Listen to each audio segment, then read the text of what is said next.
bersaing. Jadi kita nih kalau mau tahu diri kita sendiri, salah satu cara tahunya adalah kira-kira kalau kita lagi duduk sama orang, ketemu sama orang itu, orang menyesuaikan topik ke arah kita, kira-kira topiknya apa? Kecuali kita yang menyesuaikan ya, kita yang menyesuaikan berarti kan dia, standar dia.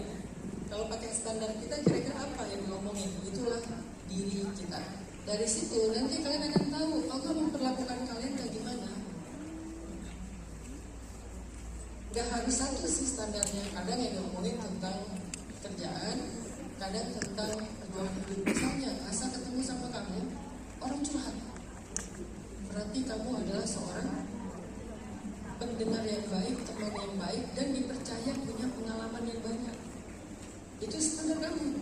Karena mereka pengen dinasehatin, mereka pengen dengar pengalaman kamu, kok bisa survive, kok bisa berjuang, kok bersabar, kok tahan gitu dengan ujian-ujian yang udah kamu lalui selama ini. Akhirnya mereka juga jadi curhat, pengen membandingkan cerita mereka dengan cerita kamu. Berarti kamu punya standar. Tinggal, tapi kalau kita datang ke satu perkumpulan, nggak ada yang mau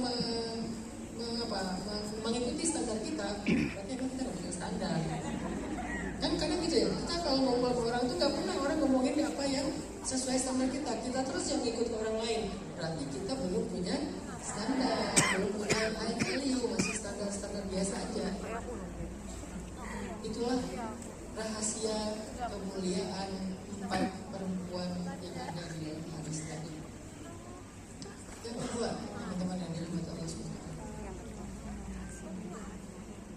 keempat perempuan yang tadi, selain mereka punya standar yang tinggi sebagai muslimah, sebagai orang yang bersyariah, sebagai orang yang menuntut dan membatasi diri, rahasia kemuliaan mereka yang kedua adalah semua mereka diuji. Empat-empatnya kita baca kisah ujian yang berat.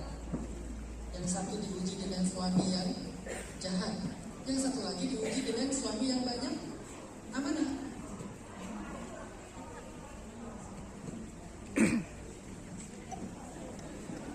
Ya Mbak, nanti Mbak.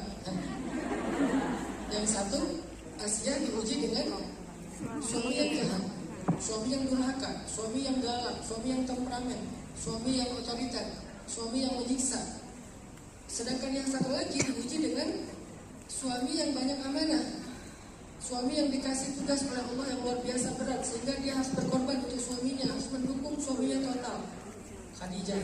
Yang satu lagi diuji dengan suami yang miskin, yang gak memberikan nafkah yang cukup, suami yang sederhana tapi sayang sama dia, orang yang solih hanya tidak punya apa-apa, Fatimah. Yang satu lagi diuji malah gak punya suami, gitu kan? Harus merawat anak sendiri, single parent, single mom. Kalau bahasa sekarang mungkin janda ditinggal meninggal, janda ditinggal cerai, dia harus berjuang sendiri, dia kampung demi bisa nyekolahin anaknya di kampung yang ditinggal sama orang tuanya. Itu berarti kecil. Artinya ada satu kesamaan di antara 4 perempuan ini, teman-teman. Apa kesamaannya? Mereka semuanya diuji. Gak ada yang mudah di dunia. Semuanya diuji. Tinggal kita coba refleksi, kira-kira kita mirip yang mana nih? Ujian kita tuh yang jenis apa? Diuji dengan pasangan yang jahat, atau diuji dengan pasangan yang orang, yang miskin, yang sederhana, atau diuji dengan pasangan yang banyak banget amanah sehingga kita harus cukup berjuang bersama dia, sehingga ketika dia dapat resiko kita ke bawah-bawah.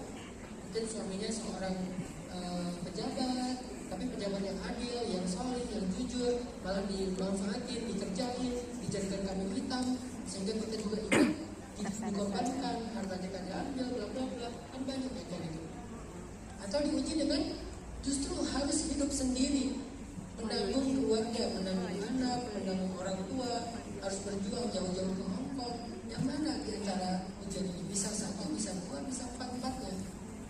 Tapi yang pasti perempuan yang hebat itu 4-4-nya memiliki kehidupan yang berat. Jadi bukan kalian aja. Jangan sampai kita berpikir, ya Allah, kenapa cuma saya? Bukan kalian aja. Kalian tuh punya teladan, punya idola yang sama-sama diuji dengan ujian yang berat. Semoga ketika kalian sabar seperti sabarnya mereka, kelak di akhirat disatukan bersama mereka. Amin. Karena kan manusia itu di akhirat itu akan disatukan sesuai dengan ashtatan liyuraw a'malahum. Ashtat itu artinya kelompok-kelompok. Nah, kelompok ini tergantung amalnya. Kalau yang sombong, yang suka bawa kayu bakar, apa arti bawa kayu bakar? Ngomporin orang di mana-mana, nyebarin fitnah, berarti dia nanti kelompoknya siapa? Ummu Jamil, bukan pedagang kompor.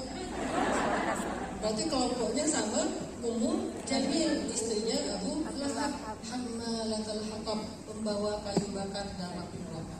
Kenapa? Kemana-mana ngomporin orang, namimah, adu domba, fitnah, bikin konten palsu. Ini kelompoknya Ummu Jamil. Ada juga yang kelompoknya misalnya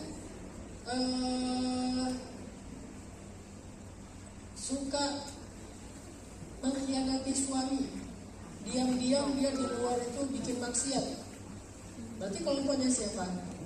Istri Nabi Lut, yang dia tuh menghubungkan laki-laki yang suka sama laki-laki, bayar sama dia nanti dikasih barang yang bagus.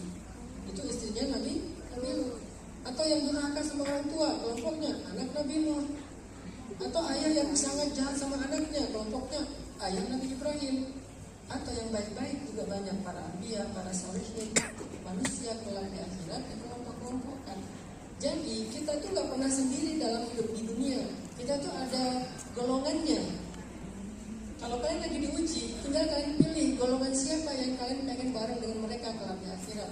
Dan insya Allah di dunia pun akan diberikan pertolongan oleh Allah seperti Allah berikan kepada golongan itu. Siapa pemimpin golongan kalian?